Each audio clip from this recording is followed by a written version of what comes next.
इस वीडियो में हम ऑपरेशंस ऑफ सेट पर डिस्कस करेंगे।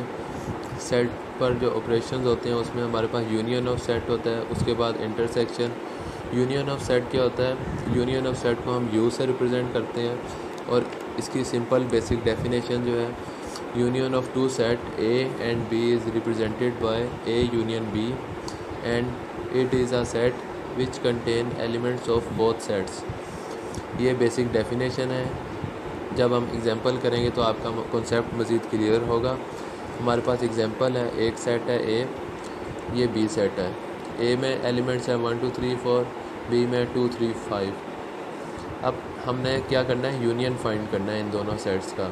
तो यूनियन को हमने यू से रिप्रेजेंट किया, ए यूनियन बी।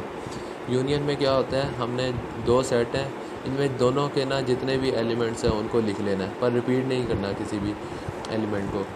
जिस तरह ए यूनियन बी, पहले ए सेट लिख लिया, यू बी सेट लिख लिया। जिस तरह इधर लिखा हुआ है ए यूनियन बी, तो हमने ए सेट लिख लिया, यू बी सेट लिख लिया। उसके बाद क्या करना है? ए यूनियन बी लिखना है। ए यूनियन बी में इसमें इन दोनों में जितने भी एलिमेंट्स हैं ना उनको लिख लेना है, 1 2 3 4, और इधर 1 2 3 कॉमन आ रहे हैं, रिपीट नहीं करना हमने सेट में। 1 2 3 4 तक हमने ये एलिमेंट्स लिख लिए। उसके बाद 5 भी है तो 5 लिख लिया। यूनियन का मतलब होता है इसके और इसके एलिमेंट्स को कंबाइन कर लेना, जितने भी है ना उनको एक साथ एक ही सेट में लिख लेना, पर रिपीट नहीं करना। जिस तरह इसमें था ना 2 3 रिपीट हो रहा था तो रिपीट नहीं करना, बस इसमें ये डिफरेंस है, रिपीट नहीं करना। और यूनियन में दोनों सेट के जो एलिमेंट्स हैं उनको एक साथ लिख लेना है। अगर इसमें कोई कम है और इसमें ज़्यादा है 5, तो उसको एक ही सेट में लिख लिया। उसके बाद हमारे पास आता है intersection. Intersection of two sets. Intersection को हम उल्टा यू को जब उल्टा कर देते हैं तो हम इंटरसेक्शन को शो करते हैं। ये उसका सिंबल है। इसकी डेफिनेशन है, intersection of two sets A and B is represented by A intersection B and it is a set which contain common elements of both sets. ये ऐसा सेट होता है जिसमें हमारे पास दो सेट्स हों, उनका जो कॉमन एलिमेंट्स आते हैं वो हम लिखते हैं इंटरसेक्शन के सेट्स में। एग्जांपल से आपको कॉन्सेप्ट मज़ीद क्लियर होगा। जिस तरह एग्जांपल है हमारे पास ए और बी सेट, वही हमने जो ऊपर एग्जांपल की थी यूनियन की, इसमें अब इंटरसेक्शन कर रहे हैं। इंटरसेक्शन के लिए हमने इस तरह उसको लिख लिया, ए इंटरसेक्शन बी। अब इसको लिखने के लिए हमने पहले ए सेट लिखा, उसके बाद बी। इंटरसेक्शन में हमने सेट के एलिमेंट देख रहे हैं 1 2 3 2 3 5। इन दोनों में से कॉमन कौन से हैं? कॉमन या रिपीट कौन से हो रहे हैं? 2 3, इसमें भी 2 3, ये दोनों कॉमन है या रिपीट हो रहे हैं, तो इनको हम इंटरसेक्शन में लिखेंगे 2 3। ये हमारा इंटरसेक्शन का रिज़ल्ट आ गया। इंटरसेक्शन में हम कॉमन एलिमेंट्स लिखते हैं या वो एलिमेंट्स जो सेट में रिपीट हो रहे होते हैं। इसमें 2 3, इसमें भी 2 3 आ गया। जो रिपीट हो रहे होते हैं वो इंटरसेक्शन में, और यूनियन में क्या होता है? सारे एलिमेंट्स लिख लेते हैं, बस रिपीट ना हो सेट में। उसके बाद हमारे पास टॉपिक है डिफरेंस ऑफ सेट्स।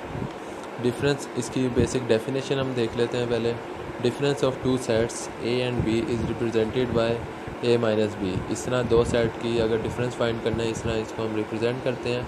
और इसकी डेफिनेशन है, and it is a set which contains those element of first set that are not present in second set. इसमें हमारे पास वो एलिमेंट्स आते हैं जो फर्स्ट सेट में हो और सेकेंड सेट में ना हो, that are not present in second set. Example से आपको डिफरेंस का भी कॉन्सेप्ट मज़ीद क्लियर होगा। एग्जाम्पल है हमारे पास, एग्जाम्पल में हमारे पास एक सेट ए है और एक बी सेट है। इसका हमने डिफरेंस फाइंड करना है। डिफरेंस के लिए ए माइनस बी, पहले ए का सेट लिख लिया, उसके बाद माइनस का सिंबल, फिर बी का सेट लिख लिया। अब डिफरेंस में हमने देखा था कि हमने वो एलिमेंट्स लिखने हैं जो ए सेट में हो और दूसरे सेट में ना हो। जिस तरह हमने ए माइनस बी करना है ना, तो ए वाले वो एलिमेंट्स लिखने हैं जो बी में ना हो। 1 2 3 4, बी में क्या है? 2 3 5। ए में कौन से एलिमेंट्स हैं जो बी में नहीं है, वो हमने लिखने हैं। ए में 1 है, बी में नहीं है, तो 1 हमने लिख लिया इधर। उसके बाद 2 भी है, 3 भी है, 2 3 है, 4 इधर नहीं है, तो 4 भी इधर लिख लेंगे। तो ये हमारे पास क्या आ गया? ए माइनस बी, ये डिफरेंस आ गया। हमने वो एलिमेंट्स लिखने होते हैं इसमें जो ए में हो और बी में ना हो। अगर हम लिखना होता बी माइनस ए, डिफरेंस करना होता बी माइनस ए के लिए हमने देखना था बी में वो एलिमेंट्स हों और ए में ना हो, यानी बी में वो एलिमेंट्स हों और ए में जो नहीं है वो हमने लिखने हैं। जिस तरह 2 3 ए में भी है, बी में 5 है, ए में 5 नहीं है, तो बी माइनस ए में आंसर क्या होना था 5। इसके बाद हमारे पास आता है कॉम्प्लीमेंट ऑफ सेट्स। हमारे पास दो सेट्स हैं, उनका हमने अगर कॉम्प्लीमेंट फाइंड करना है तो वो किस तरह फाइंड करेंगे। कॉम्प्लीमेंट की बेसिक कॉन्सेप्चुअल डेफिनेशन आप पहले देख लें, इससे कॉन्सेप्ट क्लियर होगा। Complement of a set A is represented by A के ऊपर इस तरह ये सिंबल है कॉम्प्लीमेंट का। जिस तरह ये हमारे पास कोई भी सेट है उसके ऊपर छोटा सा सी लिखेंगे तो सी शो करेगा कॉम्प्लीमेंट को। Is represented by A C और डैश, ए डैश या सी लिख लेंगे तो ये कॉम्प्लीमेंट को शो करेगा। रिप्रेजेंटेड बाय ए सी और A dash and it is a set which contains those elements of universal set that are not present in set A. Example करेंगे, इससे आपको मज़ीद कॉन्सेप्ट क्लियर होगा। हमारे पास एक सेट है ए सेट और यूनिवर्सल सेट है 1 2 3 4 5। हमने फाइंड किया करना है ए कॉम्प्लीमेंट। तो ए कॉम्प्लीमेंट किस तरह फाइंड करेंगे, हमारे पास ये सिंपल फार्मूला है, A complement is equal to U minus ए।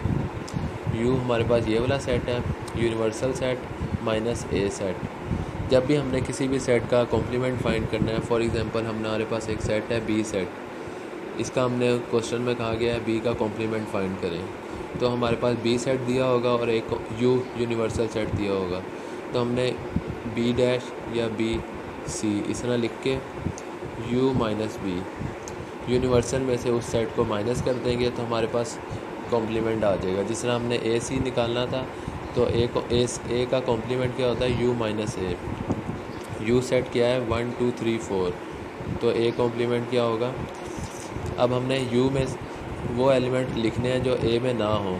1 2 3 ए में भी है, 4 5 यू में है पर ए में नहीं है, तो क्या होएगा इसका आंसर 4 5।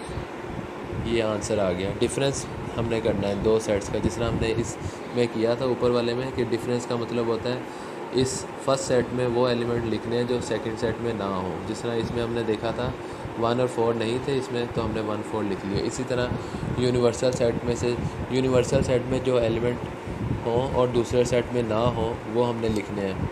जिस तरह यूनिवर्सल सेट में 4 5 था पर ए में नहीं था, इसलिए हमने 4 5 कॉम्प्लीमेंट में लिख लिया क्योंकि हम डिफरेंस फाइंड कर रहे हैं। ये हमारे पास बेसिक फार्मूला होता है कोई भी सेट के कॉम्प्लीमेंट फाइंड करने के लिए। ए है तो यू माइनस ए, बी है तो U minus B, complement find हो जाता है इस तरह।